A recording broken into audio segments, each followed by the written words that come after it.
In 1988, the United States Navy destroyed half of Iran's military fleet in a single afternoon. You have almost certainly never heard about it, and what happened in the 24 hours after that attack directly explains why American bombs are falling on Iran again, right now in 2026. This is the story they never taught you, and by the end of this video, you will understand the current conflict in a way that nobody on the news is explaining. Stay with me, because the ending of this story is going to shock you. To understand what happened in 1988, we need to go back 8 years earlier to a moment that changed everything between America and Iran forever. It is November 4th, 1979. Tehran, Iran. A group of Iranian students storms the United States Embassy and takes 66 American diplomats hostage. They hold them for 444 days.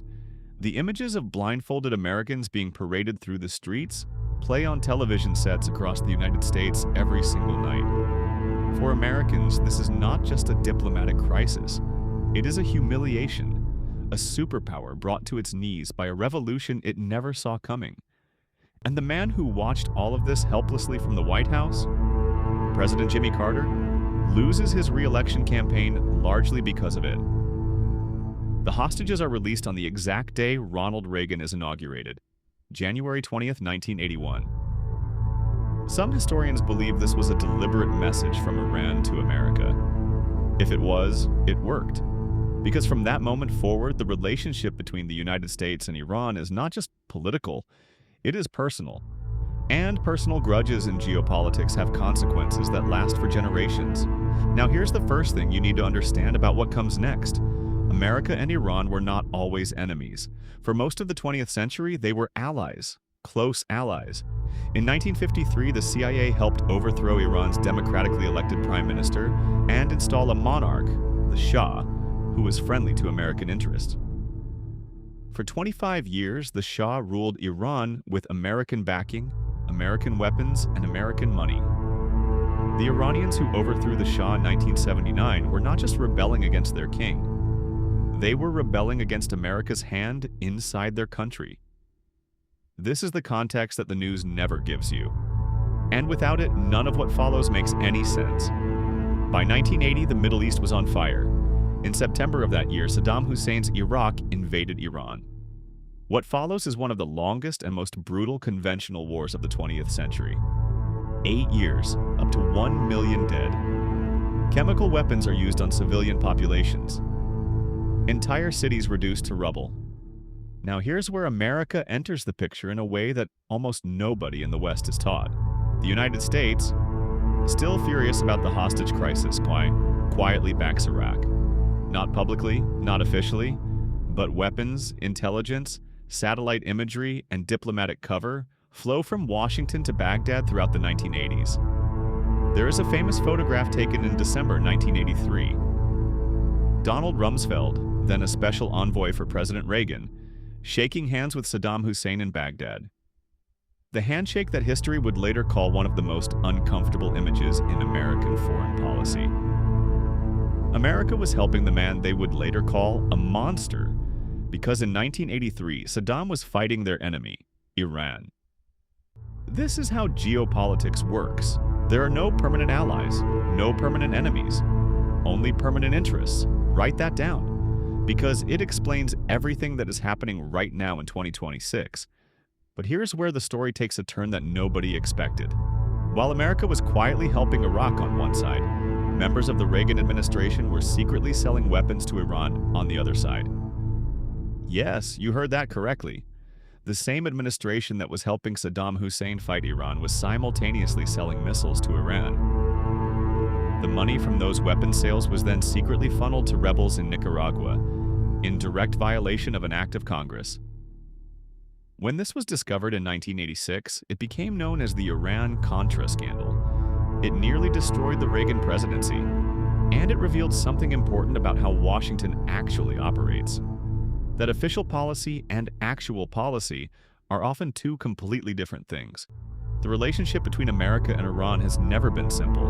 It has never been clean, and anyone who tells you otherwise is selling you something. By 1987, the Iran-Iraq War had spilled into the Persian Gulf in a new and dangerous way. Both sides are attacking oil tankers in the Gulf, trying to choke off the other's oil revenue.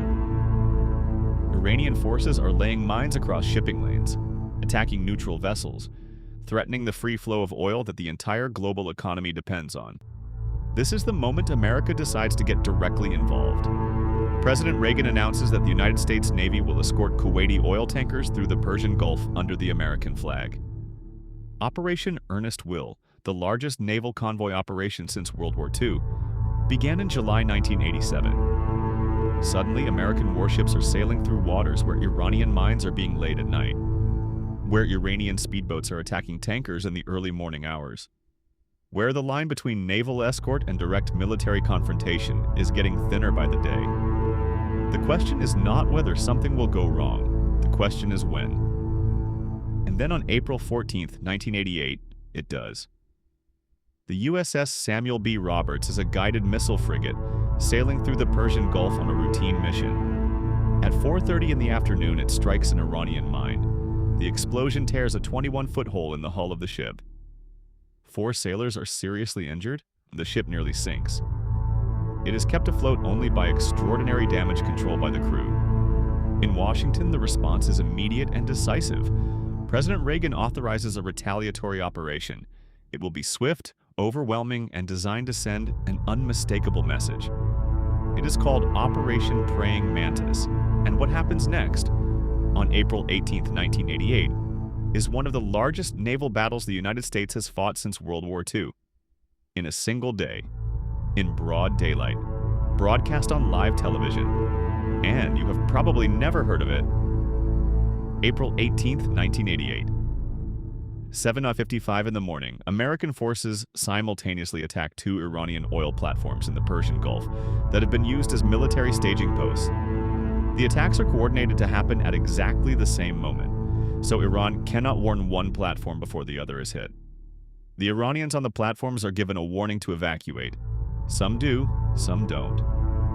Within minutes, both platforms are destroyed, but the Iranians fight back. Iranian gunboats begin attacking American forces and neutral shipping throughout the Gulf. An Iranian frigate, the Sahand, opens fire on American aircraft.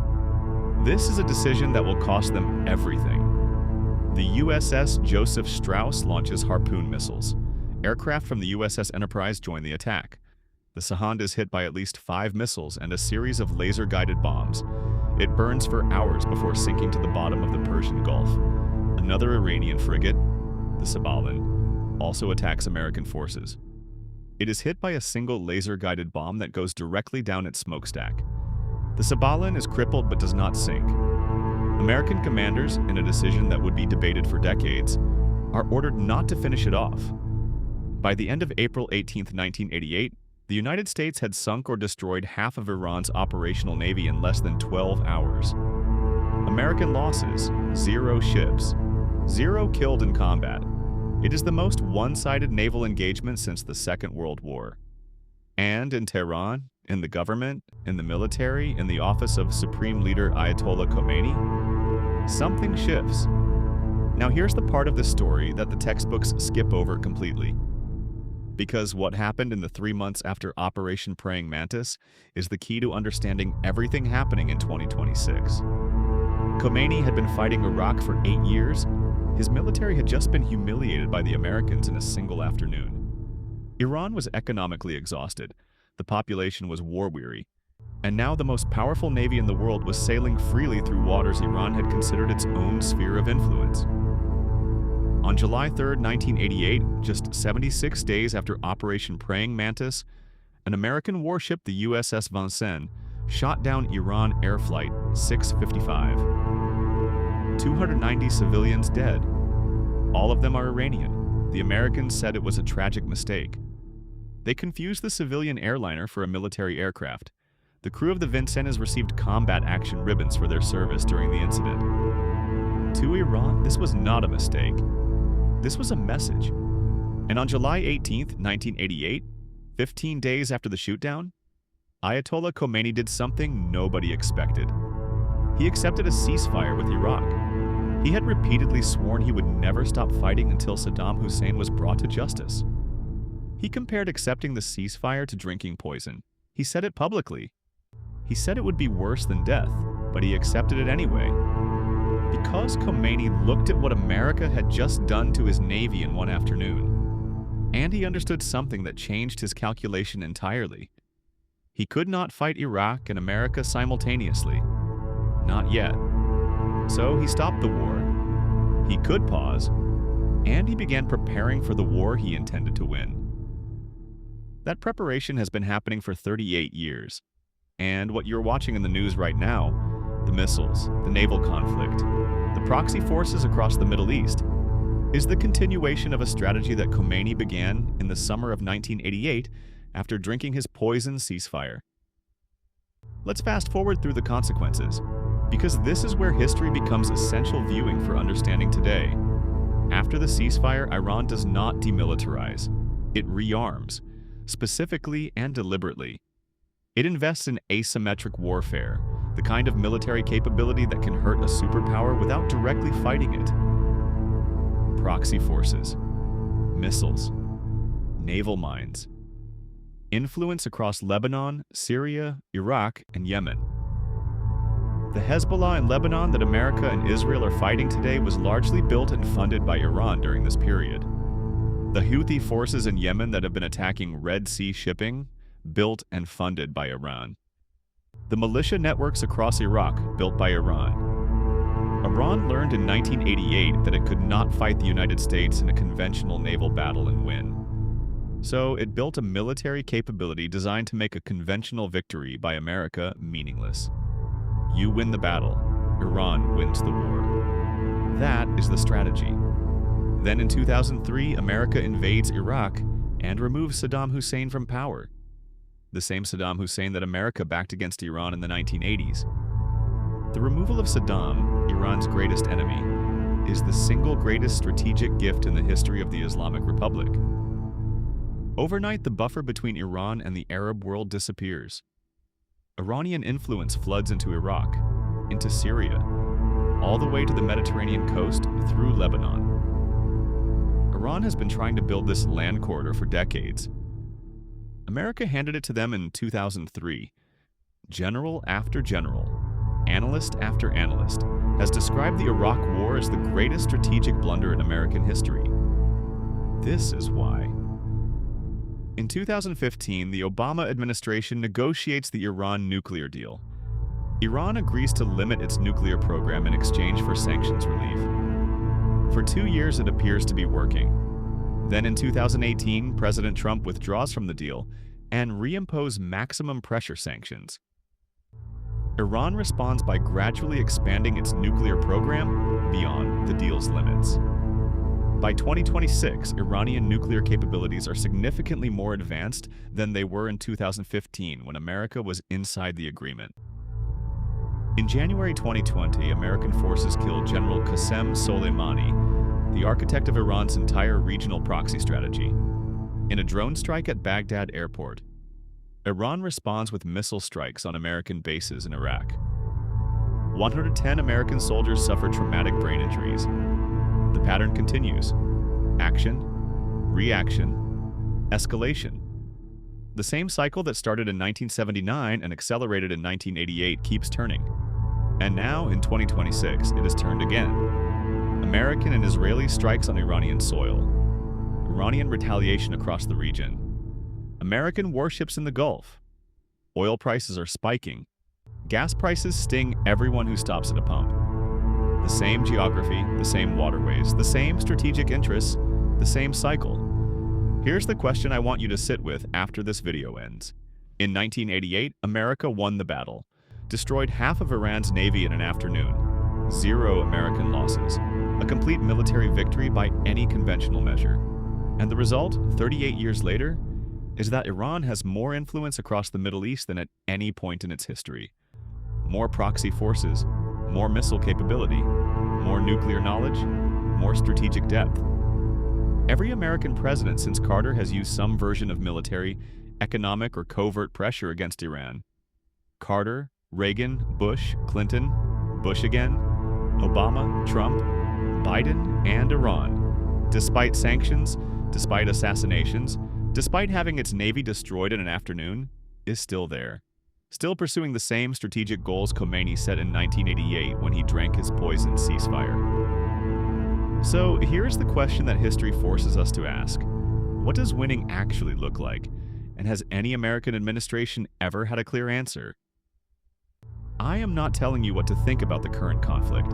That is not what this channel does. This channel shows you the pattern. You decide what it means, but the pattern is undeniable. And the last time America attacked Iran, the military victory was total. The strategic outcome was not what anyone planned. History does not repeat, but it rhymes. The mine that hit the USS Samuel B. Roberts on April 14, 1988, set off a chain of events that is still unfolding today in 2026. Operation Praying Mantis lasted one day. Its consequences have lasted nearly 4 decades. Every conflict you are watching in the news right now has a history that runs deeper than the headlines. The names change, the weapons change, the presidents change, but the patterns stay the same. That is why history matters, not as an academic exercise, not as a collection of dates and names to memorize, but as the only honest map of where we are and where we might be going. If this video gave you context that the news is not giving you, please hit the like button right now. It takes 2 seconds and it helps more people find this content. And I have a question for you before you go. Based on what you just learned, do you think America has a clear strategy for Iran in 2026?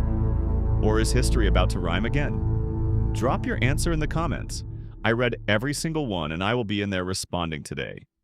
And if you want to understand the next piece of this story, subscribe to this channel right now. Because next week we are covering the history that explains exactly why the Middle East has been at war for 100 years, and the 2 men who drew the map that made it inevitable. You do not want to miss that one. This is World History Facts. The pattern is the point, and I will see you in the next video.